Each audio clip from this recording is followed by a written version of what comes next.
ನನಗೆ ಇರೋದು ನಿಮ್ಮ ರಿಪೋರ್ಟೇ ನನ್ನ ಹತ್ರನೂ ಇರೋದು. ನಿಮ್ಗೇನು ರಿಪೋರ್ಟ್ ಇದೆ ಆ ರಿಪೋರ್ಟೇ ನನ್ನ ಹತ್ರನೂ ಇರೋದು. ದಸರಾ ಈ ಸಾರಿ ಜಾಸ್ತಿ ವಿಸಿಟರ್ಸ್ ಬರ್ತಾರೆ.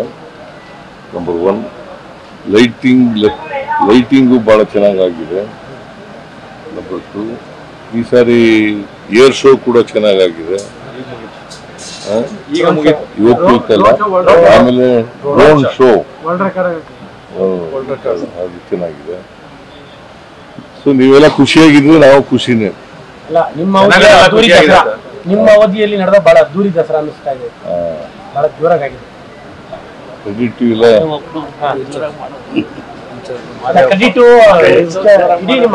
ಹ್ಯಾಂಡ್ ಕೊಟ್ಟಿ ಮಾಡಿ ಅಂತ ಬಿಟ್ಟಿದ್ದಾರೆ. ಫ್ರೀ ಹ್ಯಾಂಡ್ ಕೊಟ್ಬಿಟ್ಟಿದ್ದೀವಿ. ನಾ ಇಂಟರ್ಫಿಯರ್ ಆಗಿಲ್ಲ, ಯಾವಾಗಲೂ ಆಗಿಲ್ಲ. ಅಗತ್ಯ ಬಡ್ಜೆಟ್ ಕೊಟ್ಟಿದ್ದಾರೆ. ಏನಾದ್ರು ಮಾರ್ಪಾಡಿಗೆ ಏನಾದ್ರು ಸಲಹೆಗಳಿದಾವ? ಯಾಕಂದ್ರೆ ಜನ ಈ ಸತಿ ಜನರ ಹಬ್ಬ ಆಗ್ಬೇಕು, ಜನ ಖುಷಿಯಿಂದ ಇರಬೇಕು, ಜನರು ಖುಷಿಯಿಂದ ಪಾರ್ಟಿಸಿಪೇಟ್ ಮಾಡಬೇಕು. ಅದೇ ದಸರಾ ಸಾಂಸ್ಕೃತಿಕ ಹಬ್ಬ. ಇದರಿಂದ ಸಾಂಸ್ಕೃತಿಕ ಚಟುವಟಿಕೆಗಳು ಚೆನ್ನಾಗಿ ನಡೆಯಬೇಕು.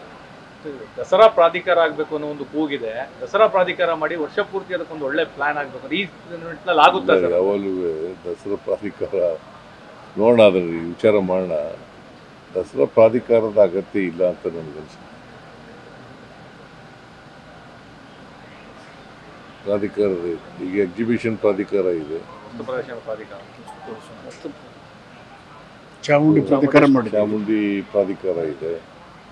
ದಸರಾ ನನ್ನ ಪ್ರಕಾರ ವೈಯಕ್ತಿಕವಾಗಿ ಅಗತ್ಯ ಇಲ್ಲ ಅಂತ ಅನ್ಸುತ್ತೆ. ಚೀಫ್ ಮಿನಿಸ್ಟರ್ ಹೆಡ್ ಮಾಡಿದ್ರೆ ಸರಿ, ಚೀಫ್ ಮಿನಿಸ್ಟರ್ ಹೆಡ್ ಆಗಿ ಇಟ್ಕೊಂಡ್ರೆ ಸರಿ. ದಸರಾ ನೀವಿದ್ರೇನೆ ಅದು ನಾಡ ಹಬ್ಬ ಆಗಿರುತ್ತೆ. ನಾನು ನಾಮಕಾವಸ್ಥೆ ಅಧ್ಯಕ್ಷ, ಇವನು ವರ್ಕಿಂಗ್ ಪ್ರೆಸಿಡೆಂಟ್. ಬಟ್ ಉದ್ಘಾಟಕ ವಿಚಾರದಲ್ಲಿ ಬಹಳ ಜವಾಬ್ದಾರಿ ತಗೊಂಡ್ರಿ. ವಿಚಾರದಲ್ಲಿ ಬಹಳ ಜವಾಬ್ದಾರಿ ತಗೊಂಡು ಬಹಳ ರೆಸ್ಪಾನ್ಸ್. ಯಾಕಂತಂದ್ರೆ ಬಿಜೆಪಿ ಅವರು ಥ್ರೆಟನ್ ಮಾಡಿಬಿಟ್ಟಿದ್ರಲ್ಲ, number 1. Number 2, ours is a secular state. ಕಾನ್ಸ್ಟಿಟ್ಯೂಷನ್ನಲ್ಲಿ ಅವಕಾಶ ಇರುವಾಗ ಕಾನ್ಸ್ಟಿಟ್ಯೂಷನ್ ಗೊತ್ತಿದ್ದವರು ಇಂಥ ಕೆಲಸ ಮಾಡೋದು. ಯಾರಿಗೆ ಕಾನ್ಸ್ಟಿಟ್ಯೂಷನ್ ಗೊತ್ತಿಲ್ಲವೋ ಅವರು ಈ ಥರದ ಕೆಲಸ ಎಲ್ಲ ಮಾಡೋದು. ಮತ್ತು ರಾಜಕೀಯವಾಗಿ ಮಾಡೋಕ್ಕೆ ಹೋಗ್ಬಾರ್ದು.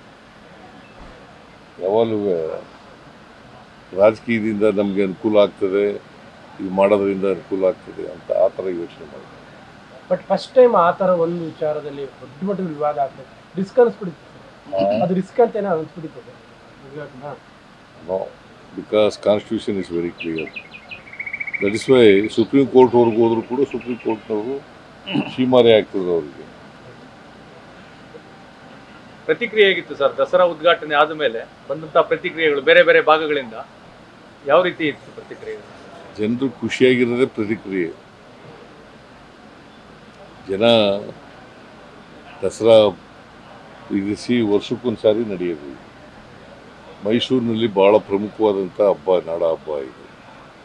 ಜನರು ಮತ್ತು ಬೇರೆ ಜನ, ವ್ಯಾಪಾರಗಾರರು, ಸಾರ್ವಜನಿಕರು ಇವರೆಲ್ಲ ಖುಷಿ ಪಡೋದು ಇದರಿಂದ. ಒಂದು ವಾರ 10 ದಿನ ಇದರಿಂದ ಭಾಳ ಖುಷಿ ಪಡ್ತಾರೆ. ಸರ್, ಇದ್ರ ಮಧ್ಯೆ ಸಾಕಷ್ಟು ವಿರೋಧ ಪಕ್ಷದವರು ಚರ್ಚೆಗೆ ಕಾರಣ ಮಾಡಿದಂಥದ್ದು ಸಿಎಂ ಸಿದ್ದರಾಮಯ್ಯ ಅವರು ಪುಷ್ಪಾರ್ಚನೆ ಮಾಡೋದಿಲ್ಲ, ಭವಿಷ್ಯ ಹೇಳ್ತೀವಿ ಅಂತ ಎಲ್ಲರೂ ಹೇಳಿದ್ರು. ಸೊ ನಾಳೆ ಪುಷ್ಪಾರ್ಚನೆ ಮಾಡ್ತಾ ಇದ್ದೀರಿ. ಮತ್ತೆ ಸೊ ವಿಪಕ್ಷದವರಿಗೆ ಏನು ಭವಿಷ್ಯ ಸುಳ್ಳಾಯ್ತಾ? ಅವರು ಭವಿಷ್ಯಕಾರರಲ್ಲ, ಅದರಿಂದ ಭವಿಷ್ಯ ಹೇಳಕ್ ಬರಲ್ಲ ಅವರಿಗೆ. ಅದರಿಂದ ಅವರು ಹೇಳಿದ ಪ್ರಕಾರ ಯಾವುದೂ ನಡೆಯಲ್ಲ. ಯಾಕಂದ್ರೆ ವಸ್ತುಸ್ಥಿತಿ ಗೊತ್ತಿಲ್ಲ ಅವರಿಗೆ. ಅಲ್ಲ, ಬಟ್ ಅವ್ರಿಗೆ ಆಲ್ರೆಡಿ ನವೆಂಬರ್ ಶುರು ಮಾಡಿದ್ದಾರೆ. ನವೆಂಬರ್ ಕ್ರಾಂತಿ, ನವೆಂಬರ್ ಬದಲಾಗ್ತದೆ. ಶಿವರಾಮೇಗೌಡರು ಹೇಳಿದ್ದಾರೆ ಸರ್, ಶಿವರಾಮೇಗೌಡರು ಸಮೇತ ಎಲ್ಲರೂ ಕೂಡ ಶಿವಕುಮಾರ್ ಸಿಎಂ ಆಗ್ತಾರೆ ಅಂತ ಹೇಳಿ ಶಿವರಾಮೇಗೌಡರು ಹೇಳಿದ್ದಾರೆ ಸರ್. ಬಹಳ ಜನ ಹೇಳ್ತಾ ಇರ್ತಾರೆ. ಯಾಕಂದ್ರೆ ನವೆಂಬರ್ಗೆ 2.5 ವರ್ಷ ಆಗುತ್ತಲ್ಲ, ಆ ಥರ ನಾನೇನು ಹೇಳಿದ್ದೀನಿ ಅಂತಂದ್ರೆ ಹೈಕಮಾಂಡ್ನವರು ಏನು ತೀರ್ಮಾನ ಮಾಡ್ತಾರೆ ಅದಕ್ಕಂತ ನಡ್ಕೋಬೇಕು ಎಲ್ಲರೂ, ಅಲ್ವಾ? Whatever the high command decides you have to go by it. ವಿಪಕ್ಷದವರ ಭವಿಷ್ಯ ನಿಜ ಆಗಲ್ಲ ಅಂತ ಮುಂದಿನ ಸತಿ ನೀವೇ ಪುಷ್ಪಾರ್ಚನೆ ಮಾಡ್ತೀರಿ. ಆ? ಮುಂದಿನ ಸತಿ ನೀವೇ ಪುಷ್ಪಾರ್ಚನೆ ಯಾಕೆ ಮಾಡಬಾರ್ದು? ಅಲ್ಲ, ಮಾಡಿ.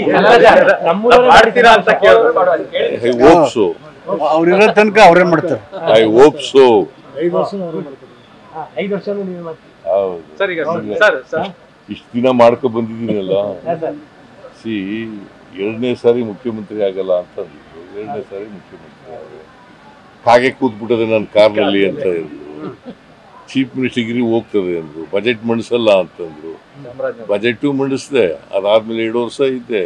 ಈಗ ಮತ್ತೆ ಚೀಫ್ ಮಿನಿಸ್ಟರ್ ಆಗಿ 2.5 ವರ್ಷ ಇದ್ದೀವಿ. ಮತ್ತೆ ಇನ್ನೂ 2 ವರ್ಷ ಇರ್ತೀರಿ. ಇನ್ನೂ 2.5 ವರ್ಷ ಇರ್ತೀವಿ.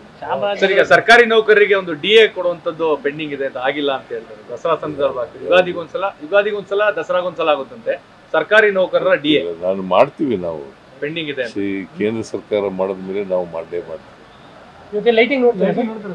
10 ಗಂಟೆ 10 ಗಂಟೆ ಮೇಲೆ 10 ಗಂಟೆ ಗಂಟೆ ಮೇಲೆ ನೋಡ್ತೀರಾ?